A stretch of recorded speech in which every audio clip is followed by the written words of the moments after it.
I'm going to be honest with you right from the start. Most people who talk about surviving in the Amazon weren't really alone, weren't really lost, and weren't really in danger. They had guides, they had radio signals, they had emergency kits, they had backup plans. I had none of that. And if you stay with me until the end, you'll understand why I never told the full story until now, why the official version of what happened is incomplete, and why what actually happened in those 11 days still wakes me up at night drenched in sweat. Here's the truth. I wasn't supposed to be there. I wasn't supposed to go that deep. I wasn't supposed to be alone. And I wasn't supposed to survive. People talk about the Amazon like it's some giant, beautiful green paradise. They imagine waterfalls and colorful birds and massive trees with sunbeams filtering through the leaves. Sure, that exists. But there's another Amazon most people never see. An Amazon that doesn't care about you. An Amazon that watches you bleed, that listens to you scream, that waits for you to stop moving. That's the Amazon I met. Everything started with what I thought would be a simple 7-day expedition with a group. I wasn't inexperienced. I'd done long treks, I'd camped in harsh conditions, I'd crossed isolated areas before. But the Amazon is a different world. And back then, I had no idea how fast it can swallow someone whole. The first day was normal, hot, humid, suffocating. Sweat dripped down my back even when I stood still. The mosquitoes felt almost intelligent, like they knew exactly where the repellent missed. The noises came from everywhere. Birds, insects, distant calls I couldn't identify. It felt alive, more alive than any place I'd ever been. On the second day, our guide, Elias, suggested a detour to reach a lagoon he claimed almost no outsiders knew about. A place that looks untouched, he said. You'll want photos. He wasn't wrong. I wanted them. I was stupid enough to want them. We followed him deeper and deeper. The group was tired, hungry, but Elias kept insisting it was close. After a few hours, the ground changed. It became softer, wetter, sinking slightly under our feet. We're close, he said again. That was the last time I heard his voice with confidence in it. Around late afternoon, rain started falling out of nowhere. The kind of rain that sounds like the entire sky is collapsing. Anyone who's never been to the Amazon thinks rain is refreshing. It's not. It's blinding, deafening, and instant. You're soaked in seconds, cold and heavy. The ground turns into mud that grabs your boots and doesn't let go. Visibility dropped to almost nothing. I could barely see the person walking in front of me. Elias shouted something, trying to gather everyone, but his voice sounded like it was coming from underwater. People started panicking, splitting, moving without direction. I tried to stay with the group, I really tried. But one wrong step, and the ground under me gave out. I slipped down a slope covered in mud and roots. I remember grabbing at the earth, trying to stop myself, but everything was too wet, too smooth. I kept sliding until I hit something hard, probably a rock, but I didn't stop. I rolled again, lost my backpack, lost my bearings, lost the sound of the others. The rain smothered everything. When I finally stopped, I was on my back, staring up at the blurred canopy above me. My ribs hurt, my head rang, my clothes were ruined, and the forest around me was silent. Silent in that dangerous way that only the Amazon can be. I shouted for the group, nothing. I shouted again, nothing. The rain swallowed every sound. I tried climbing back up the slope, but the mud made it impossible. My fingers dug into the earth, but everything slid away. I tried again and again until my nails started bending backward. I had no choice. I had to walk. The logical thing would have been to stay close to where I fell, but the ground was unstable, and the rain wasn't stopping. The slope could give out more. I could get crushed. So I moved. I told myself I'd find the group quickly, maybe within an hour or two. But the forest, it bends time. Minutes feel like hours. Hours feel like days. I walked until my legs burned, calling out, hoping someone would answer. Nobody did. The rain finally eased, but by then I was far, too far from where I had fallen. When night came, real fear settled in. If you've never heard the Amazon at night, you can't imagine it. The forest doesn't sleep. It screams, it clicks, it growls. The darkness is complete, no moonlight, no stars, just blackness pressing against your face. I found a tree with a wide root system and squeezed myself beneath it, hugging my chest to stay warm. I could hear things moving around me, stepping through the leaves, sniffing. At one point, something brushed against my leg. Not aggressively, just investigating. I didn't breathe. I didn't blink. I just waited for it to pass. When daylight finally returned, I told myself I'd find my backpack first. It had my knife, water filter, map, lighter, everything.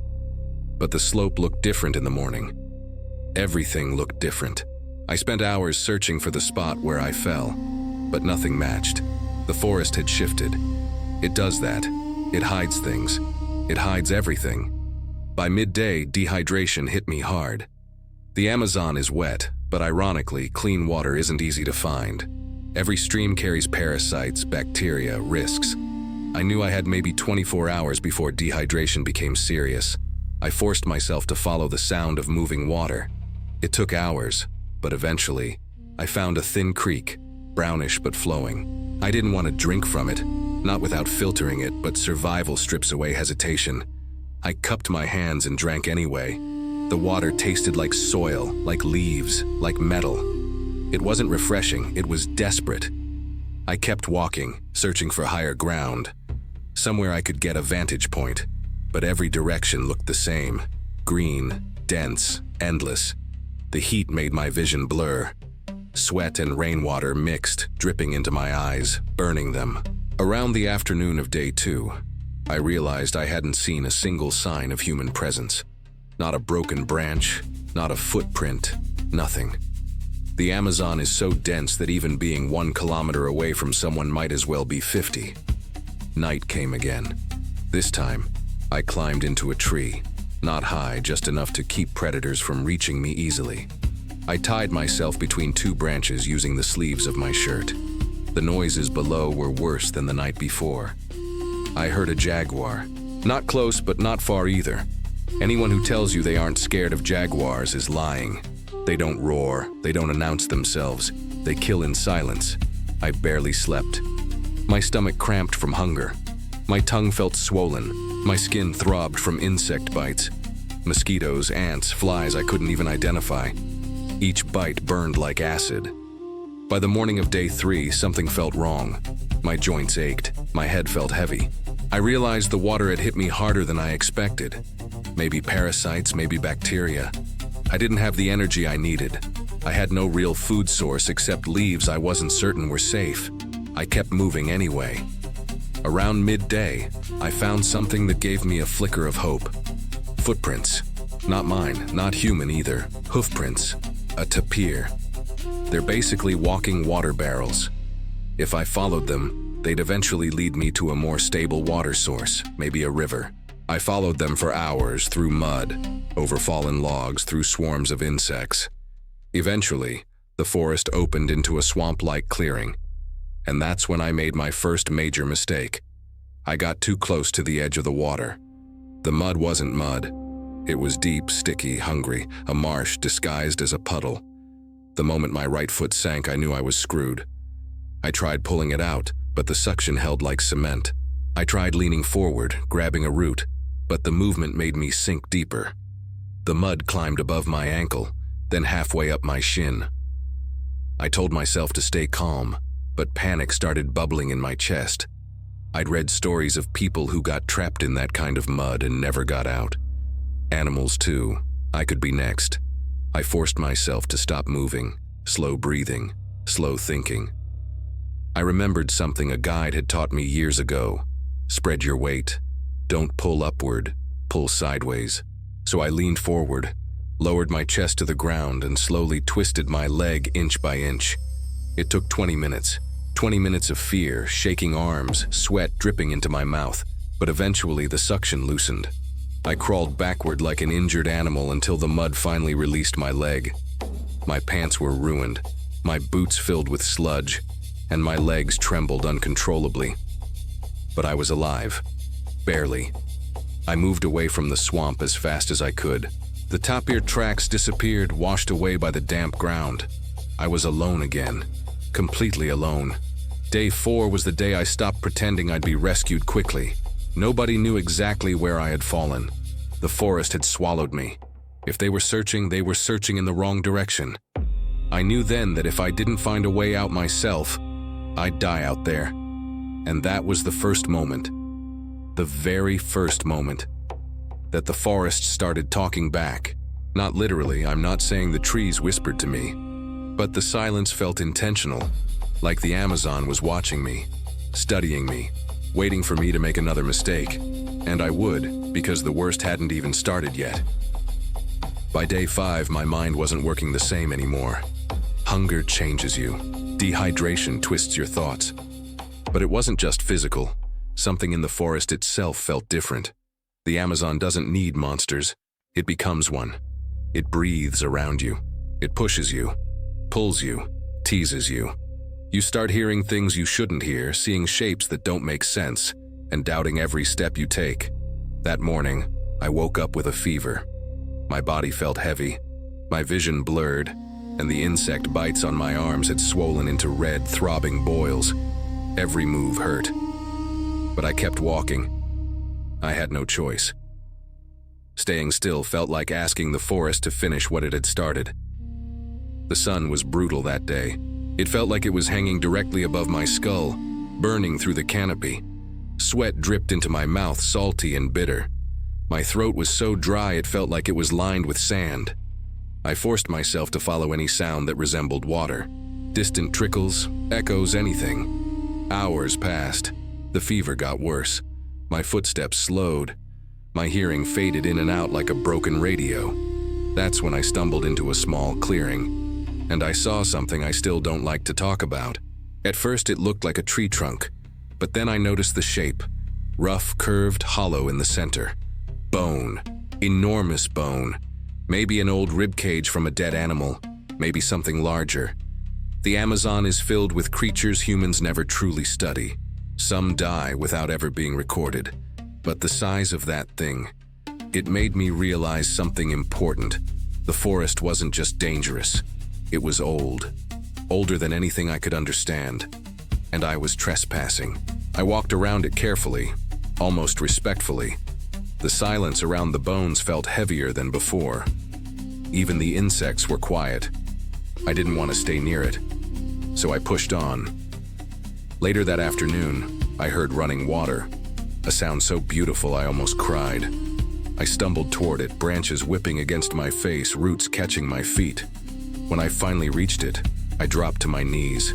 A stream, clearer than the one before, flowing fast. I drank slowly this time, forcing myself not to gulp. With my fever, I knew my body needed it, but too much too fast would make me sick. I filled my hands again and again, letting the coolness calm my head. Then I washed my arms and legs, letting the water sting the swollen bites. For a moment, I felt human again. But that moment didn't last. Something growled across the stream, low, deep, familiar. My skin crawled instantly. Jaguar. And this time, close. I froze, not even breathing. The forest around me went still, as if it too was waiting to see what would happen.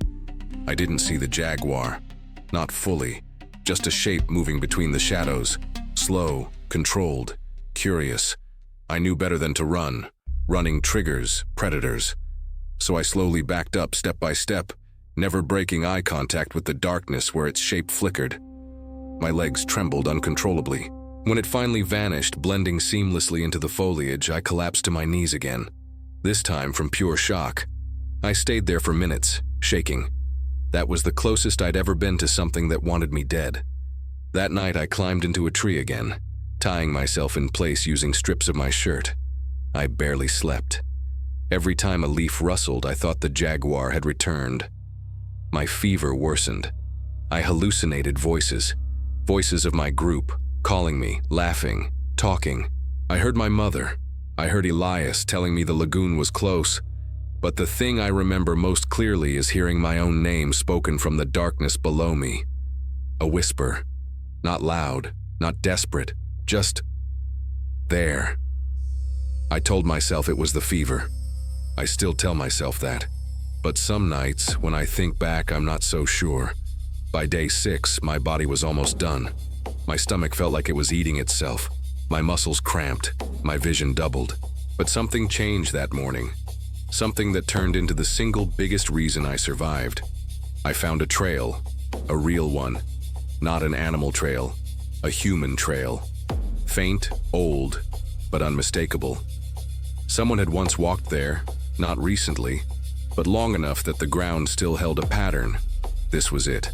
My chance. My first real hope in almost a week. I followed it without hesitation. The ground sloped slightly upward, the trees thinned just a bit, sunlight filtering through more clearly. My heart beat faster, not from energy but from adrenaline. I was getting closer to something, a village, a camp, a river, anything. But hope is a dangerous thing in the Amazon. It blinds you.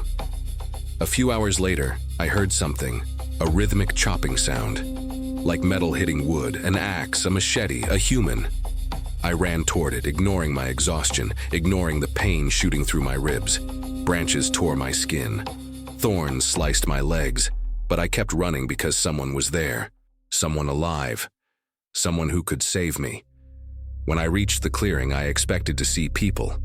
I expected to see smoke, tools, anything. What I found instead was an abandoned shelter, half collapsed, overtaken by roots, vines pushing through the walls. The chopping sound had stopped the moment I arrived. It was empty, utterly empty. No tools, no footprints, no recent activity, just silence. Had the sound been real? Had I hallucinated it? Or had someone been there and decided they didn't want to be seen? I don't know which possibility is worse. Inside the shelter, I found something that changed everything. A small clay pot with remnants of dried fruit inside. Safe fruit. Human-gathered fruit. I ate what little remained, scraping it with my fingers. It wasn't enough to fill me, but it gave me strength. That night I slept inside the shelter. I shouldn't have. The moment I closed my eyes, the forest came alive again. Something circled the structure. Slow footsteps, pauses, breathing, sniffing. I covered my mouth with both hands to muffle the sound of my breathing.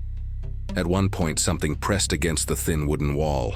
Not claws, not an animal, a hand, 5 fingers, human. I didn't move. I didn't breathe. After a few seconds, the hand slid downward and vanished. I never learned who or what did that. And maybe it's better that way. By day 7, I was broken mentally. Every sound felt like danger. Every shadow felt like a threat. But I forced myself to keep moving. I followed the old trail again, deeper into territory that looked less wild. Fewer thorns, fewer unstable slopes, signs of human passage long ago. By midday, I heard rushing water. Not a stream, a river. A real river. Wide, fast, powerful. If I followed it downstream, eventually I'd reach civilization. People build near rivers. Boats travel through them. This was my best shot. Maybe my last. But when I reached it, I realized the river was too deep to cross, too strong to swim. If I fell in, I'd be gone instantly.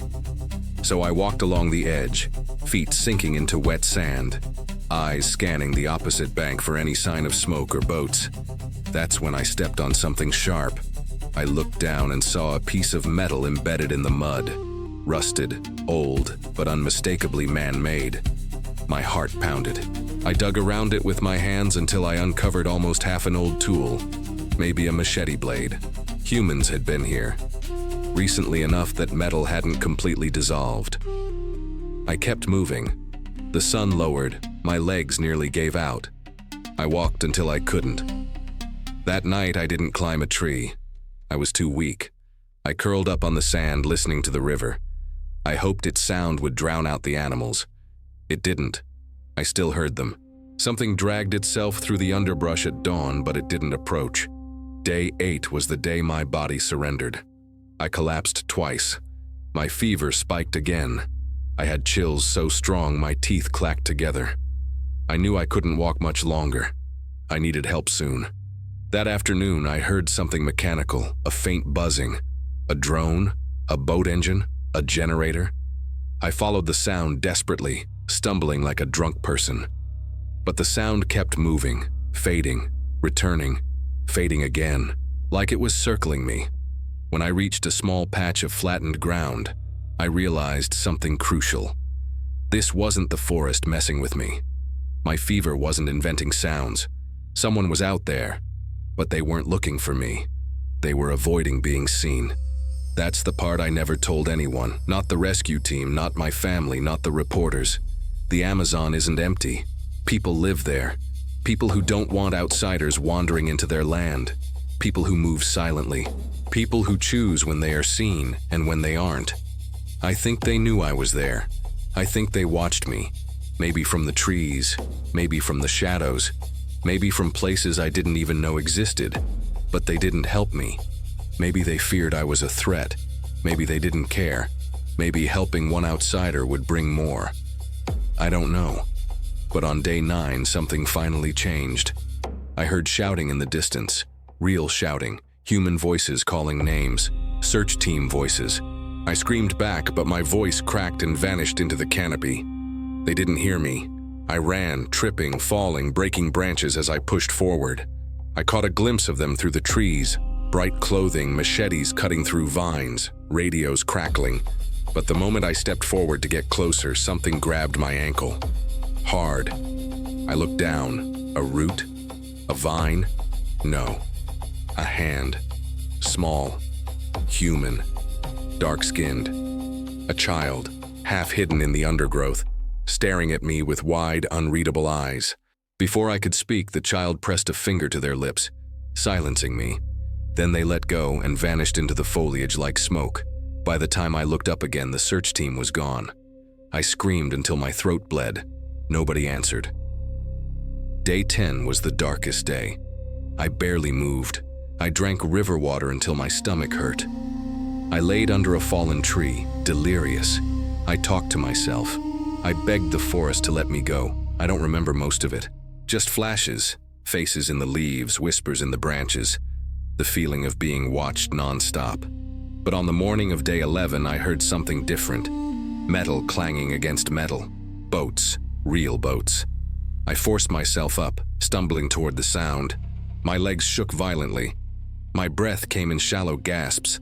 I pushed through branches until I saw it. An actual boat, with 2 men checking fishing nets. I stepped into the open and collapsed. They ran toward me instantly, shouting in Portuguese, grabbing my shoulders, lifting me.